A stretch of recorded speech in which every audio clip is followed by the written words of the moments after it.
Humble beginnings. My story, my testimony. Wow, wonderful, wonderful. Welcome, a wonderful viewer. As we are going for that short break, I tell you, we were really lifted by this testimony of Evangelist Mary. And she was telling us how even her mother got healed, and even when she was praying, somebody touched her. Maybe now you are finishing Form 4 and your mom later passed on. Yes. What went on? It wasn't easy again. Mm-hmm.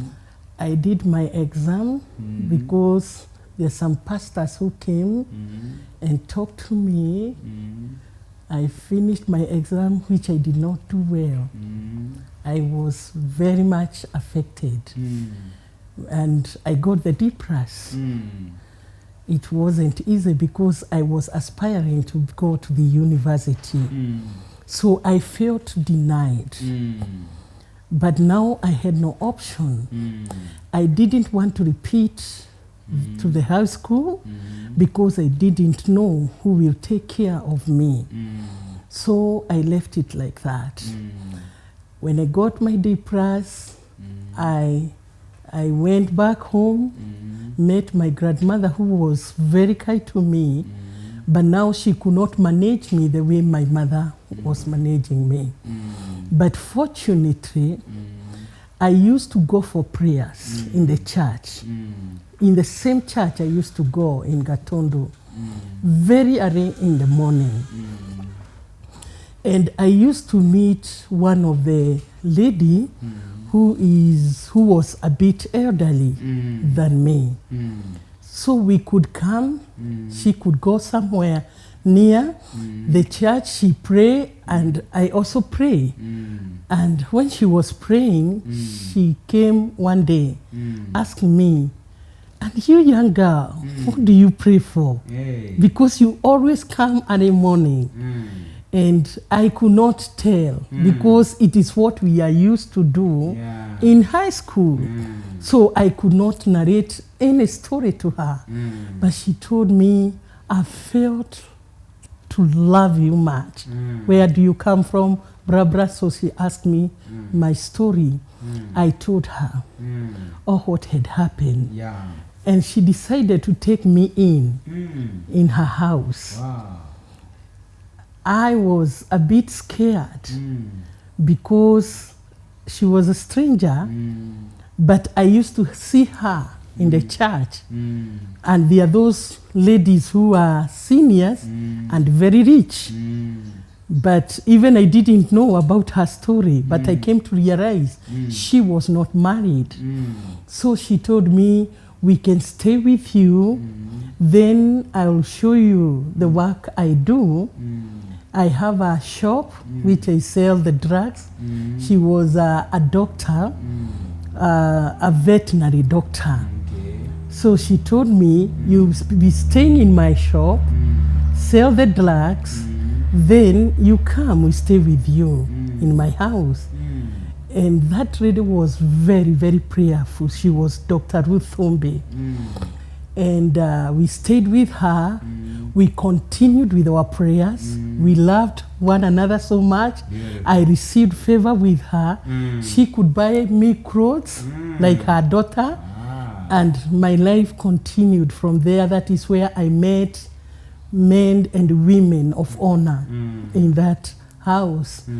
And when I was praying one day, the Lord told me, "I'm ushering you to your greatness."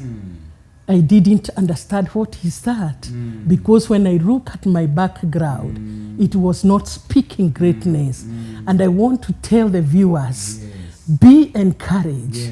When God speaks to you, listen to Him. Whatever He is saying, His word is irrevocable. What He say, it will come to pass. So when we were staying there with Dr. Thombe, I continued to go to the church as a youth. I was made a chair lady of the youth. And I was very, very committed. If we go to our praise, you realize everybody is calling me an evangelist. And we started preaching so much in the church, getting involved. I was very much encouraged because if I need food, I could get. If I need clothes, I could get.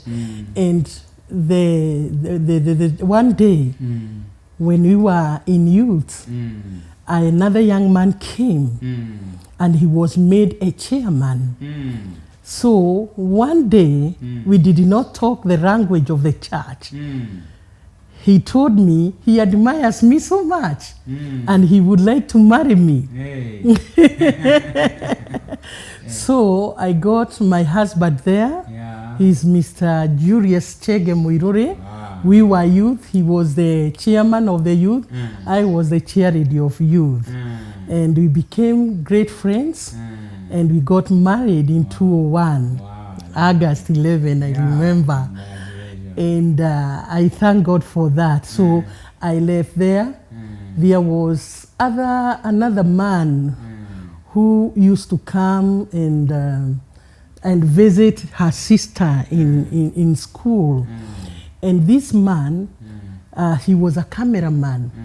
I was the head girl in our school, as I told you. So he used to come, request the matron to give him a chance to come and photo us in the school.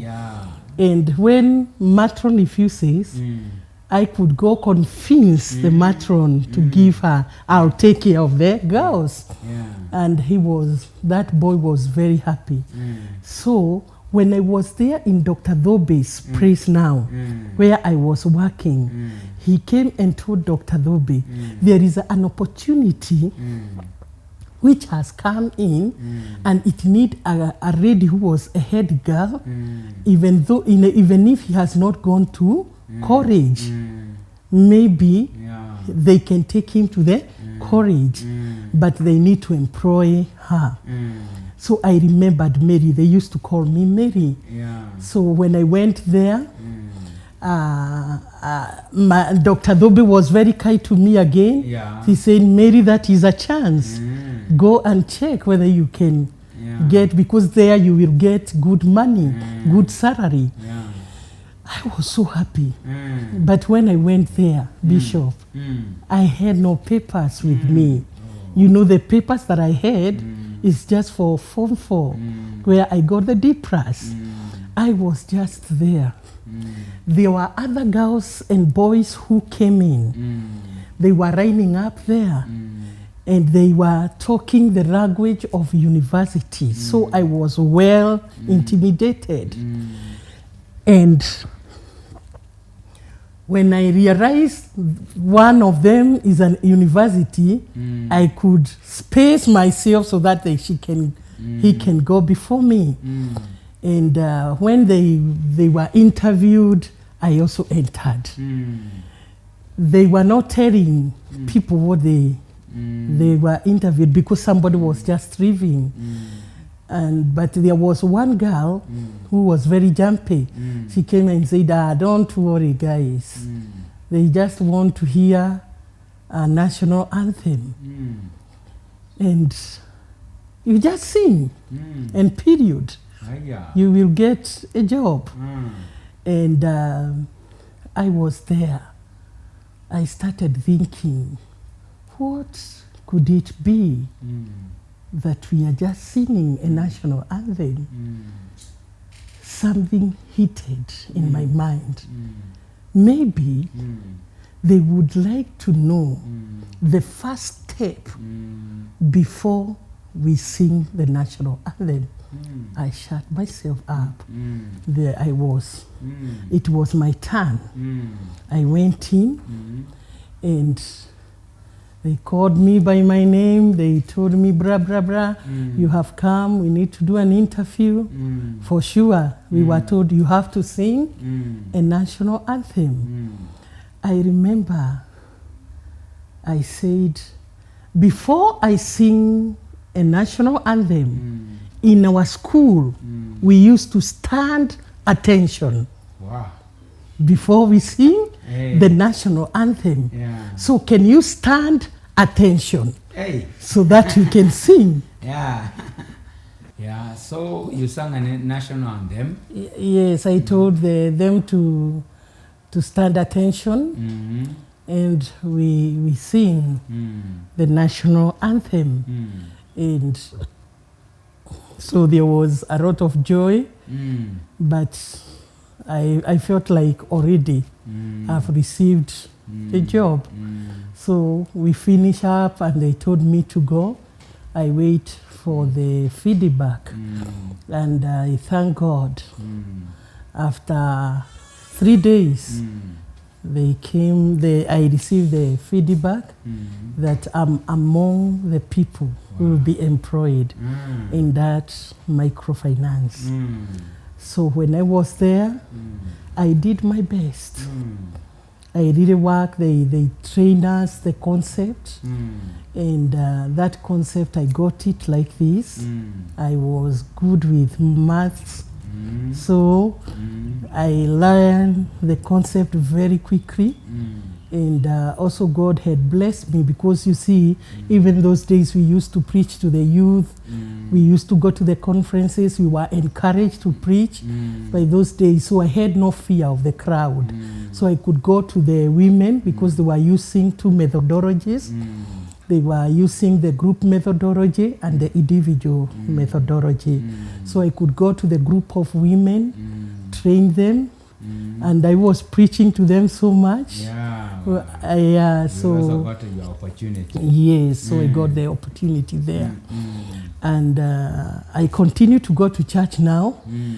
Dr. Dobe did not tell me to leave her house, so we stayed with her. But we got now a lot of work. I saw it worth for me to have my own small house. By then they were paying me 4,000. It was good money by then. Yes, because like now the house I had to rent, I was paying 500 shillings. So I had a lot of money. So I was rich. So I want to say what? I continued with the church, and when I was there, we started preparing the wedding with Julius now, the chairman of youth. And we planned the wedding, and we did the wedding. So he was working in the bank in Nairobi. So we had to relocate from Gatondo now to near Nairobi. So we were looking for two places. I went there, I resigned, because now I could not manage, and the work was in that environment. But I used to feel good. I used to love that work. So we left Gatondo and came on these sides of Kiambu. We had two places we were thinking to relocate, either Kikuyu or Kiambu. So we relocated and came to Kiambu, where it was near for him to come to, because it is 15 minutes. So there I felt strongly, because I've known the concept, I have to tailor-made it more better, to amend it more and more, so that I can sell it to the women in Kiambu. So I strategized, and I started calling many girls who had come from Kiambu, who we were schooling with. So they could take me to merry-go-round, train the women, and I was telling God, give me just 100 women. So I started a microfinance, and it is called Pamoja Women Development Program. I'm the founder. Hey, beautiful. And I told God, give me just 100 groups. It will be enough for me, because I will receive my income. I will pay my rent and everything as I help my husband. So we started from there. Then God's favor was upon me. When I went to meet those women, they were joining the microfinance. I registered it with a non-governmental organization. And from there, I started working with passion because I had passion for it. It brought a good deals. I was thinking Yeah. that I'll get 100 groups. I didn't know I was prophesying to get 100 people. Wow, wow. So I started this project in 2003. So by December, I had 99 groups with 40 members each. Hey, yes, a lot of people. Now, Mm. I don't want to talk much, but now I have 13 branches in the country 13 branches. where I have helped women. They have testimonies of what God has done through that project. Beautiful. And I feel so good because I remember my mother suffered so much there. She had no solutions. So I said, I want to give solution to women. So I said 95% will be women. Then if men comes in, then it is okay because a wife can die Yeah. and maybe the man feel this was our bank. Yeah, We want yeah. to continue. Yeah.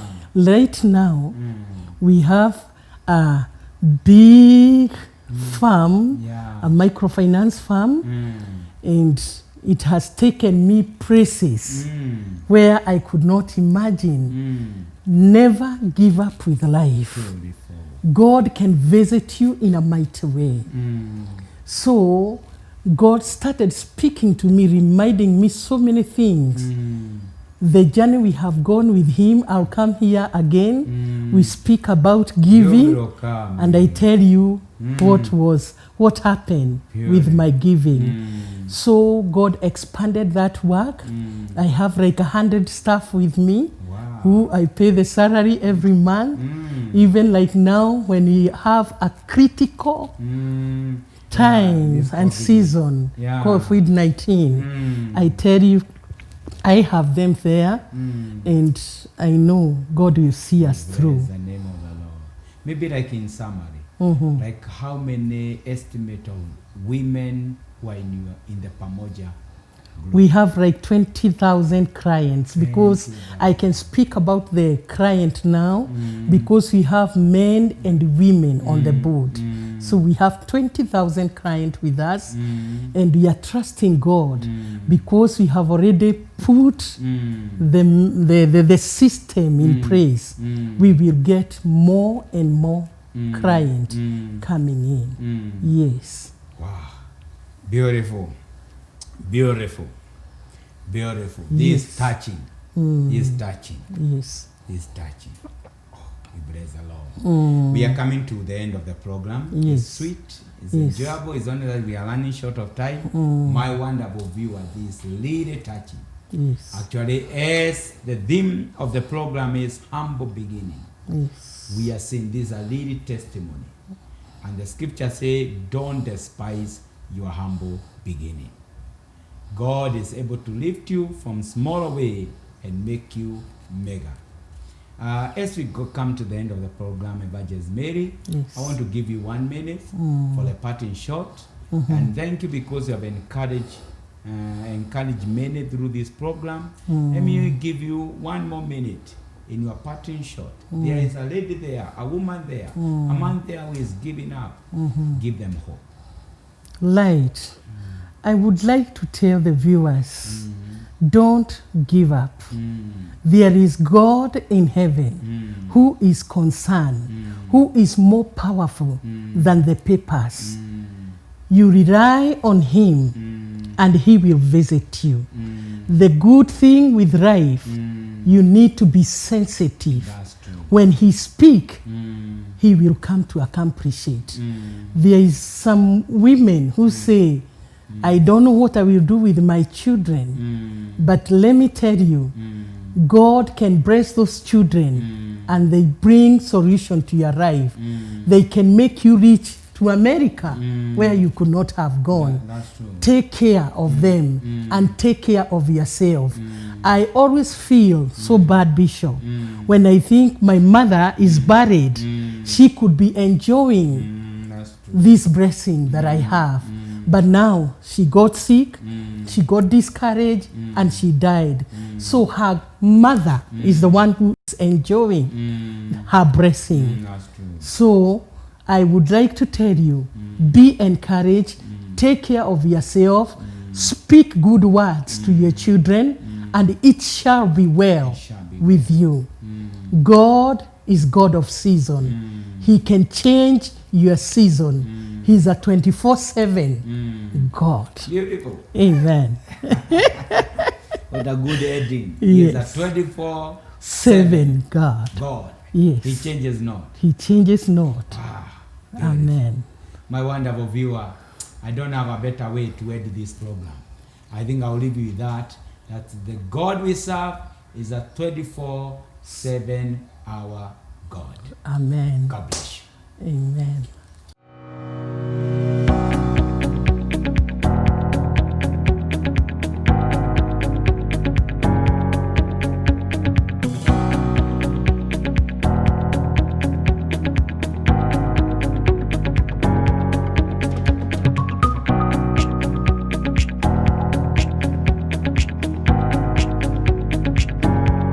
Humble beginnings. My story, my testimony.